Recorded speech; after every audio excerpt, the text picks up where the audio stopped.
Radio Publique Africaine.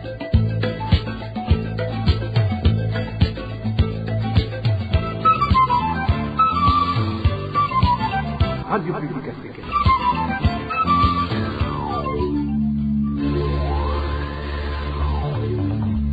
Ni umwanya w'amakuru mu Kirundi. Mukaba muyashyikirizwa na Emmanuel Nyongeko. Mwakoze mwebwe mwese mwahisemwo radio RPA ijwi ry'abanyagihugu musangwe kaze yo gukurikira amakuru yo kuri no munsi wa gatandatu igenekerezo rya gatanu kwezi kwa myandagaro umwaka wa 2023 mpere ku ngingo nkuru ziyagize.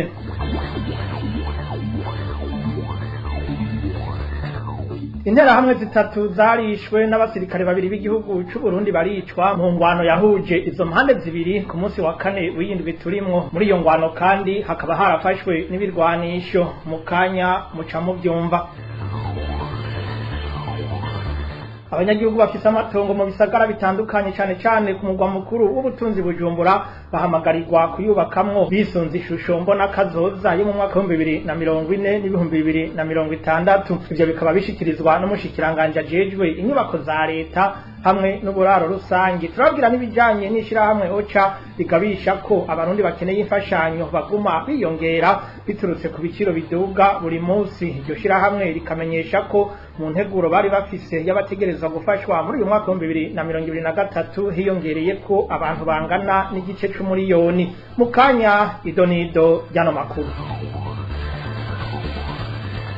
ndasubiye kubaramutsa duhere mu gisata c'umutekano mwari muhejeje kuvyumva ndabica ku masonga. Abagwanyi b'intera hamwe batatu barashwe wundi umwe arakomereka mu ngwano yabahuje n'abasirikare b'u Burundi kuri uyu wa kane ku mutumba Kivogero ni muri komine Mabayi intara ya Cibitoke. Iyo ngwano yamaze akanya gato ikaba yahitanye abasirikare babiri abandi barakomereka. Aho basirikare barashoboye gufata inkoho zine z'abo bagwanyi bamuka mu gihugu c'u Rwanda. Idonido na Onezime dushimagize. Abo bagwanyi b'intera hamwe na FDLR bari mu kibira bari basanzwe baza rimwe na rimwe mu mihano yaho muri komine Mabayi kurondera ivyo barya. Amakuru dukesha abanyagihugu bo ku mutumba wa Kivogero avuga ko mw'ijoro ryo kuri uyu wa kane nk'igihe c'isaha 5 haje kuri uwo mutumba intera hamwe zishika kuri 200 ariko bigabura mu migwi ibiri, habanza imbere 4 baje gucira inzira abandi. Abo rero nk'uko umunyagihugu avyigana nibo baguye mu mutego w'abasirikare kuko bari barose amakuru ku gihe ko bahava bahagendera. Bane rero nibo bari batangiye gukoroka ambe bari baje gutekera ivyo batekera.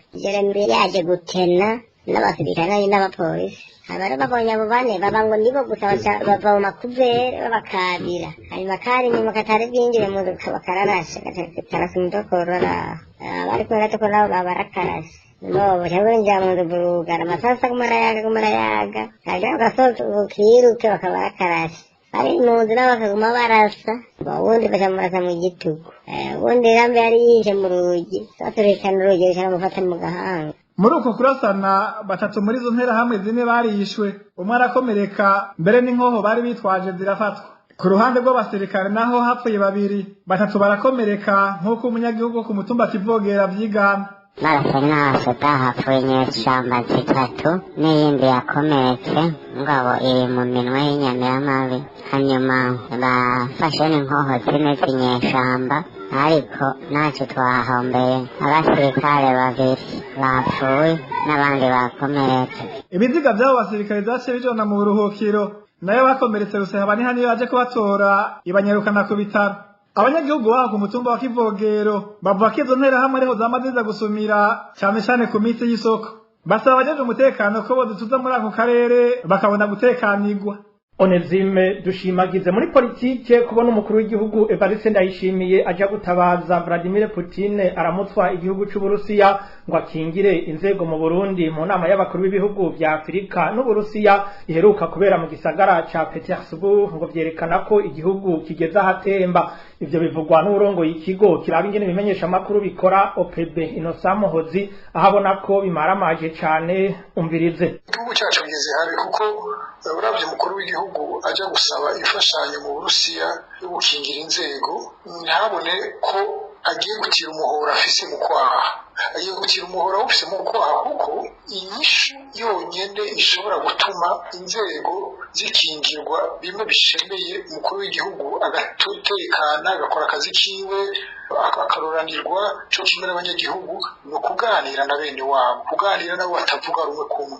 Ntaba ari abantu agiye gusaba imfashanyo bazomurutira bene wabo yitabasi, navugane na bene wabo, navugane n'abo bose bitwa ko ari abasi, kandi twese tuzidize ko atari abasi, nabo nyene bazi ko atari abasi, ahubwo hari ibintu tutumvikanako, kandi ibyo bintu dushobora kubyumvikanaho, kuko n'ejo bundi tuzobana, ntihabenya gupfa, twese tube banyagukira, ntihagire uwangazwa cyangwa yumva atakunda ari bugiye atarukwangara. Inyinshi iri mu kuganira, umukuru w'igihugu naganire na bene wabo kugira igihugu gisubire kuba igihugu. Ntibigateye isoni kubona uno munsi twitwa ko twari twagiye mu mashuri twize tuzi ibi na biriya dufise ibirwanisho bihambaye n'ibindi, ubu mukuru w'igihugu aja gusaba imfashanyo y'umutekano wiwe, mwezi gisabo yamaze imyaka 8 arwanira Uburundi be n'abarundi, bico gihe barwanisha imyambi n'amacumu, imyaka 8 barwana za mitrailleuse za badigidiri uko bamwita, batigeze biyumvira ko boti igihugu ngo baje kwizera umunyamahanga aza kubakingira. Gukingira inzego zacu, gukingira umukuru w'igihugu cyacu bigomba gukorwa n'abarundi, kandi bakabikora agakingirwa nyene bishingiye kumvikana ku bibazo nyamukuru by'igihugu. Utabanje kumvikana bene wanyu ku bibazo nyamukuru musangiye, nta mutekano ushobora ronse, naho hoza abanyamahanga nta mutekano uzoboreho ku nzego. Urongoye umugambwe MSD Alexis Nduhije we abona ko Evariste Ndayishimiye yagiye kurondera ahubwo abamukingira ubwiwe hamwe n'umuryango wiwe. Tumwumvirize. Evariste ntiyasavye ko bakingira inzego, ku bwacu ntiyasavye ko bakingira inzego, kuko inzego zikingirwa n'abanyagihugu, inzego zikingirwa n'abarundi bo bonyene ubwabo. Zirya nzego zo mu Burundi zizokingirwa na demokrasi, zizokingirwa n'ubwigenge n'agateka k'abarundi, nibo bazozikingira. N'ahandi nta muntu n'umwe yoza aje ava hanze ngo akingire ngo inzego. Ahubwo rero ico Evariste yagira musabe, yamusaba ati uraza unkingire ubuzima bwanje n'umuryango wanje, hanyuma natwebwe tugufashe kwiba ubwo butare bw'abarundi ushaka, ubutware tuzogushaka bwose utware. N'ivyo mu bisanzwe yamusaba, yarondera gusonzesha abarundi bose, kubagumiza mu buja no kubiba, washaka mu kubiba ibintu byose vyabo vyobateza imbere. Mu bisanzwe uko twavyumvise navyo biteye agahinda kubona umukuru w'igihugu yisabira uwundi mukuru w'igihugu kuza kumukingira kugira amwibire ubutunzi bw'abanyagihugu biwe. Uwo yari Alexis Nduhije arongoye umugambwe MSD. Nyuma y'akaruhuko gato amakuru twabateguriye arabandanya. Mu bijanye n'intwaro navyo nyene mwari mwavyumvise mu ncamake, umushikiranganje mu vyajejwe harimo inyubako ahamagarira abantu bose bafise amatongo mu gisagara ca Bujumbura kuyubaka bisunze ishusho mbona kazoza yo mu myaka 2040 hamwe n'2060. Dieudonné Dukundane yabivugiye mu nyubakwa z'ishure ry'imyuga ESTA ku munsi wa gatatu w'indwi, aho yari yagize urugendo ari kumwe na mugenzi we arongoye ubushikiranganje bw'intwaro yo hagati, iterambere rusangi n'umutekano. Kubw'umushikiranganje Dukundane, abatazoba bashoboye gushira mu ngiro iyo ngingo amaparasera yabo azoheza ahabwa abandi. Kurikire umushikiranganje Dieudonné Dukundane, amajwi yiwe tukaba tuyakesha iradiyo y'igihugu. Ubu tugiye guhagarara ikintu citwa kugura no kugurisha ibibanza mu bisagara. Abantu bose bafise imigambi yo guteza imbere igihugu, gushinga amahinguriro, abo bantu bari mu ba mbere tuzoshira imbere mu bantu bategerezwa kuronka ibibanza bijanye n'ivyo bikorwa bagomba gukora. Namwe ni murabe, twese twara turirimba ngo ibibanza mu gisagara ca Bujumbura byarunzuye, ngo nitugende igihanga aho turimo imiceri tutangure gukata yandi matongo, ivyo byarahagaze. Ubu tugiye gusubira muri ibibanza byose bitubaswe uko vyategerezwa, haba mu gisagara hagati, haba mu makartier yo kumpera z'igisagara, haba mu makartier industriel n'ahandi, kugira ngo bijya bibanza byose bitariko birakoreshwa ico vyategerezwa gukora tubihe aba banyamitahe tubihe aba bene wacu bamaze igihe kinini hanze abanyamahanga bifuza gushinga imitahe mu Burundi kugira igihugu gitere imbere. Iyi mbona kazoza rero yo mu 2040 2060 isaba ko twebwe nyene tuvyikorera. Nico gituma twagomba gutangariza aba mu gisagara cyane cyane ca Bujumbura no mu bisagara hagati tuzoshikayo yuko abantu bose bafise ibibanza duhereye muri komine ya Mukazi baza mu bushikiranganji mu gisata kijejwe ibisagara kugira ngo tubahe ishusho y'ingene igisagara kizoba cubatse mu myaka 15 imbere. Muri uku kwezi k'umunani umuntu wese afite itongo aca tuzanira ikirangaminsi c'ingene urupangu rwiwe c'ingene ikibanza yahawe agiye kucubaka kugira ngo kizobe gisa nuko igisagara gitegerezwa gusa muri imyaka 15 imbere. Utazozana ico kirangaminsi c'ingene agiye kuhubaka tuzobona ko atazashoboye turondera abashobora kubaka ico kibanza. Niko igihugu gitegerezwa gutera imbere. Twavuze ko tuzohera muri Mukaza mugabo no muri Muhana muri Nahangwa bose muri ayo makomine hari ukuntu igisagara caca kugitegerezwa kuba kimeze igihugu kiriko kiratera imbere baze tubereke ingene bategerezwa kubaka. Mu gisata c'indero abigisha bo muri komine Bubanza bahurikiye mu ishirahamwe gitaho ivy'uburaro bw'abigisha Fremu mpfunyapfunyo y'igifaransa basaba umushikiranganje wa mbere gufasha kugira hahagarikwe itozwa ry'amafaranga 2,000 yagenewe kubeshaho iryo shirahamwe hamwe n'ibihumbi 10 yo kuziganya akatwa ku kwezi. Mwikete abo bigisha barongikiye umushikiranganje wa mbere Gervendera ko buca banamusaba ko batokumigwa mu ngingo zose ziraba iryo shirahamwe kuko bagifise uburenganzira ku butunzi bwaryo. Inkuru ya Elvis niyo mwongere. Mwikete bandikiye umushikiranganje wa mbere Gervendera ko buca abo barimo muri komine Bubanza bahurikiye mu kigega FRE batangura bamenyesha ko abarongozi b'ico kigega bahagaritse gutanga ingurane y'uburaro ariko ko bategeze bahagarika gukata abarimu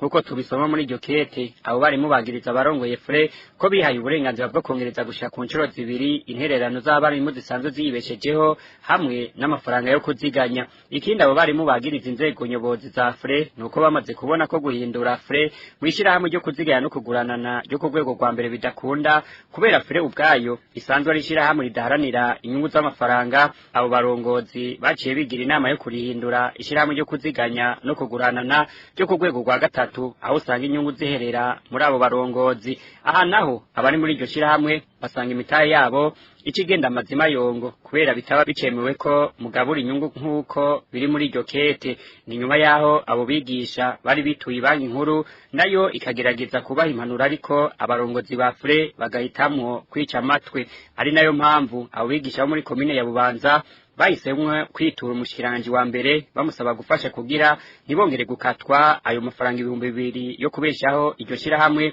n'ibihumbi 10 vyo kuziganya. Basaba kandi ko bosubizwa amafaranga bakaswe yose inyuma yaho iryo shira hamwe rihagarikiye gutanga inyungu kandi ntibakumigwe mu ngingo zose zifatwa ziraba FRE kuko ku bwabo bagifise uburenganzira ku butunzi bw'iryo shira hamwe. Elvis niyo mwongere. Abarimyi bo mu ntara zitandukanye z'igihugu bavuga ko muri kino gihe ubuzima butera bunanirana kuko ivyo barima mbere bakimbura bitagishobora gutunga imiryango yabo. Aho ni mu gihe ngo niyo bagize ngo baravyikora ko kwisoko basanga atagaciro bifise bivanye nuko ifaranga ry'u Burundi naryo nyene atagaciro rigifise. Ku bwabo banyagihugu ivyo ngo bituma abana babo baja kurondera ubuzi mu bihugu bitandukanye kubera ubukene. Eric Niyonzima mwidonido. Igihugu kandi cy'Uburundi twaravuze dushyirana n'utumira bivanye n'ubuzima tubayeho cyane cyane ko mu miryango naho dusohokirwa barategurira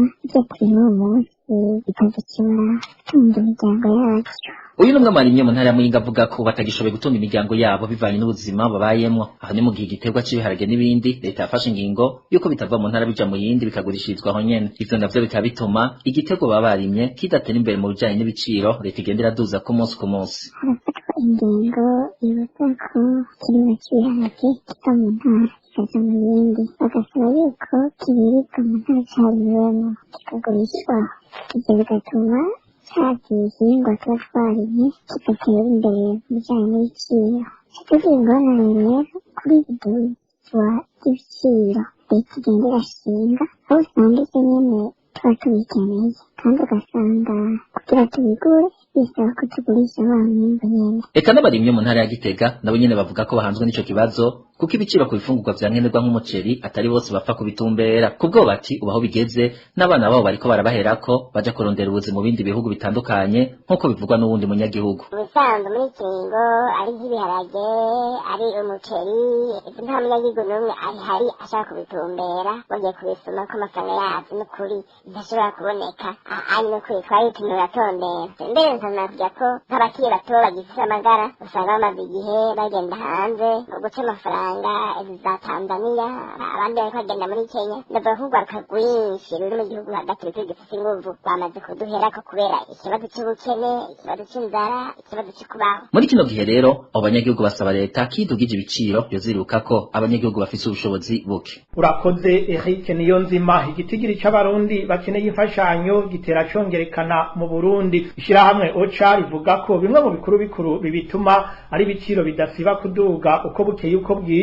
Ivyo rero bikaba vyatumye amashirahamwe y'abagira neza asanzwe afasha kiremwa muntu asubiramwo integuro y'amafaranga kugira ibashe kwita ku barundi barenga 500 biyongereye ku bari bategekanijwe ku nteguro y'umwaka w'2023. Idonido na Emile Nibasumba. Ubutunzi bwarakozwe ko n'iduga ry'ibiciro rirengeje uko ni kwishami ry'ishirahamwe mpuzamakungu ONU gishinze gukurikirana ivy'imfashanyo ku isi OCHA rivyandika mu cegeranyo caryo cyo kuwa mbere Myandagaro mu 2023. Kubw'ico cegeranyo ibiharuro vy'ikigo kijejwe ibiharuro bivuga ko iduga ry'ibiciro mu kwa gatanu w'umwaka ryari ku 28.9 kwijana mu gihe vyari kuri 26.6 kwijana muri Kigarama mu mwaka uheze. Ku bijanye n'ibiciro vy'ibifungurwa n'ibinyobwa vyari vyaduze kugeza ku rugero rwa 40.9 kwijana. Kubwa OCHA rero iryo duga ry'ibiciro ku bifungurwa ryo kuva mu kwezi kwa gatandatu umwaka w'2022 bituma abantu batabasha kugura ibifungurwa. Ivyo bikaba vyatumye ibitigiri by'abanyagihugu bari mu gice cya gatatu no kuvuga abari mu ihungabana kubera kubura ibifungurwa n'abari mu gice cya kane no kuvuga abo kabaye bakeneye byihuta guhabwa imfashanyo z'ibifungurwa biyongereye ku incuro zibiri. Bari bakeneye byihuta guhabwa imfashanyo z'ibifungurwa mu 2022 biyongereye ku incuro zibiri. Uwo mwaka bangana miliyoni 2.3 nukuvuga 19 kwijana mu gihe mu 2022 bangana umuriyoni 1.2 nukuvuga 10 kwijana by'abarundi bose. Kugira rero ashobore guhangana n'igirongerekana amashirahamwe y'abagira neza yasanze bikenewe kw'integuro y'amafaranga muri uwo mwaka wa 2023 ihindurwa. Iyubu rero ikabizoba igenewe gufasha abantu miliyoni 1.600 aho kuba umuriyoni n'ibihumbi 100 nkuko vyari mu ntango y'integuro y'amafaranga. No kuvuga ko hiyongereye ko abantu 500. Mu gifata c'impunzi z'abarundi bo mu ikambi ya Rusenda mu gihugu ca Kongo y'intwaro rusangi baraye basubiriye kwemererwa imfashanyo igizwe n'ibikoresho ku bakenyezi. Iyo mfashanyo ikabizotangwa kuva ku wa mbere uza nkuko byashikirijwe n'amashirahamwe yitaho impunzi nka HCR, PAMU hamwe n'ayandi yari yagendeye abo barundi ku munsi wa kane w'iyindwi. Vyongeye abo barundi b'impunzi baranaremeshejwe babwirwa ko naho imfashanyo bahora bahabwa yagabanutse ayo mashirahamwe azoguma yiga uko bofashwa. Danikre iratwumva adushikane aho mu ikambi ya Rusenda. Inyuma y'amezi arenga 2 impunzi zo mu ikambi Rusenda muri Republika ya Demokarasi ya Kongo zitazi cyitwa imfashanyo ya HCR zaraye zisubiye kuyemererwa mu rugendo rwaraye rugizwe n'amashirahamwe atandukanye yitaho impunzi ariyo HCR, PAM, CNR, Comiref, AFPDE n'ayandi. Ayo mashirahamwe yarayamenyesheje ko imfashanyo igizwe n'ibikoresho by'isuku ku bakenyezi buci isubira gutangwa kuva kuri uyu wa mbere. Iruhande y'ivyo userukira impunzi Olivier Iranzi yamenyesheje ko iyo mfashanyo izohabwa abigeme n'abakenyezi barenga ibihumbi indwi. Nyuma y'igihe kirekire batako barahabwa ibikoresho byabo ko bitegerezwa ba mama n'abigeme. Icyo gikorwa kiri gutangura ku munsi wa mbere kugira ngo bashobore gutanga ibyo bikoresho kuri abo ba mama. Ibyo bikoresho navyo bikaza bigizwe n'amakotex, amasabuni, n'impuzu z'indani. Icyo gikorwa kizomara iminsi 4 ndetse bikaba byagaragaye yuko inyuma y'icyo gikorwa cyakurikira cyangwa ry'amasabuni n'anyine byaboneka yuko rimaze igihe kirekire itanga imfashanyo mu nkambi. Rero ndetse FPD yavuze yuko mu bitigiri guhera ku myaka 12 gushika myaka 19 igikanya guhereza abapfaso ndetse n'abigeme barenga gato ibihumbi indwi. Muri urwo rugendo nyene n'ishirahamwe PAM ryaboneye akaryo ko kumenyesha ko ikibazo kijanye n'igabanuka ry'ibifungurwa rikizi kandi ko izoguma idodora mu bihugu bitandukanye kugira hagire ico kogwa kugira izo mpunzi zishobore kubaho. Ndetse PAM afashe umwanya wa kabiri yagarutse kubye n'imfashanyo ugabanuka kw'imfashanyo ndetse nugaragaza yuko ubu imfashanyo yahitaba ku mpunzi buri kwezi ubu isa nuko yagabanutse bakaba bafise agafashanyo gashobora gufasha izo mpunzi mezi 2 mu gihe atana kimwe kiko kiragaragaza neza yuko mu kwezi kw'icenda zamaze ku buryo bukwiye bushobora guhereza izo mpunzi mugabo bakerekana yuko babandanya gusaba abavuzi b'uko bya Amerika, Bwongereza, ya Canada ko biko biragerageza n'ubundi kuraba ico kugira ngo impunzi zibandanye gufasha. Nayo kubijanye n'impunzi zibaza yuko iryo gabanuka ry'imfashanyo ryoba ari amayeri yo kuzihungura ku nguvu. Ayo mashirahamwe yamenyesheje ko impunzi ifite ico yahunze vy'ukuri itohunguka kubera ico kibazo c'igabanuka ry'imfashanyo. Ayo mashirahamwe akaba yibukije ko ico kibazo c'igabanuka ry'ibifungurwa atari rya mbere kibonekeza kuko no mu myaka y'ibihumbi 2019 n'ibihumbi 2020 cyari gihari ariko ngo vyama birangira gitorewe umuti. Dani Claire iratwumva urakenuye. Mu kiganiro ku isoko cuno munsi tugaruka ku iduga ry'agasakisaki y'ibiciro by'ibintu byankenerwa mu Burundi. Ku isoko mu gishikirizwa na Emile Nibasumba. Ku isoko ni kiganiro mushikirizwa ku minsi yose ya gatandatu mukagitegurirwa n'urunani rw'amaradiyo Radio Inzamba agateka kawe, Radio RPA ijwi ry'abanyagihugu na Radio Television Renaissance. Ibiciro bitandukanye bimaze iminsi biduga gasakisaki mu Burundi. Isukari, igitoro, isima, ibinyobwa vya Brarudi n'ibindi byaraduze ibiciro cyane. Ukwiyongera kw'amatagisi n'ikena ry'amafaranga y'agaciro mu gihugu biri mu mvo zituma ibiciro biduga kubw'abahinga mu by'ubutunzi. Mu kiganiro ku isoko cyo kuri uwa gatanu Myandagaro mu 2023 umwe muri abo bahinga aratanga umuco kuri iryo hungabana ry'ubutunzi bw'igihugu n'ubw'abanyagihugu. Muri kumwe na Emile Nibasumba, ndabahaye ikaze. Kuva mu kwezi kw'indwi ibyankenerwa biduga ibiciro agasakisaki mu gihugu. Alain Majesté Barenga aratubwira bimwe bimwe. Ubijanye n'igiciro vy'igitoro nkuko byashikijwe n'umushikiranganje w'amasoko ntangaguvu kwa 2021 mu Kakaro, igiciro ku mastation mu gisagara ca Bujumbura cashizwe ku mafaranga 3985 ku gitoro ca essence, amafaranga 3995 ku mazutu n'amafaranga 3930 kuri peteroli. Igiduzwa y'igiciro ry'igitoro ryatumye haduga n'igiciro c'itike yo kwinguruza mu gihugu cose. Mu itangazo ryasohoye n'umushikiranganje wo gutwara abantu n'ibintu kwa 2024 mu Kakaro, igiciro c'itike ryo kwinguruza mu gisagara ca Bujumbura cyashizwe ku mafaranga 600, ugitike yahora ku mafaranga 550. Ibiciro kubiyunguruza bava mu gisagara hagati baja mu makanti yo kunkengera byaradugijwe kurusha ngaho, bikagenda bihinduka bitewe n'urugendo.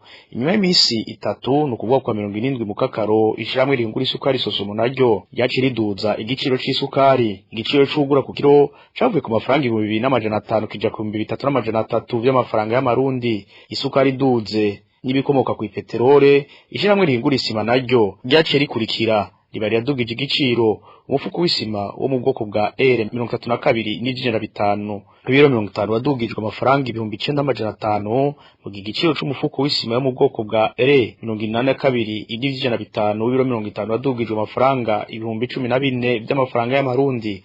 vuba naho ishirahamwe rihingura ibinyobwa ryaciye naryo nyene riduza igiciro aho iryo duza ryase ku bice 31 kwijana. Umuhinga mu by'ubutunzi Andre Nikwigize avuga ko iduga ry'ivyo biciro rituruka ku ikena ry'amafaranga y'agaciro, ibura n'izimba ry'igitoro, iduga ry'ibiciro byo kuyunguruza, igabanuka ry'agaciro k'ifaranga ry'u Burundi hamwe n'amatagisi n'amakori vy'umurengera bitozwa abadandaza. Mu gihugu nk'u Burundi aho ibice birenga 80% by'abarundi bari mu bukene ntangere, iryo duzwa ry'ibiciro rituma ubukene bugenda bwiyongera mu gihe umwimbu guma usubira inyuma. Ico abategetsi y'u Burundi birengagiza nuko kubera ubushobozi buke bw'abarundi uko ibiciro vy'ibintu vyankenerwa bigenda biduga ni nako nabo bagabanya kubigura.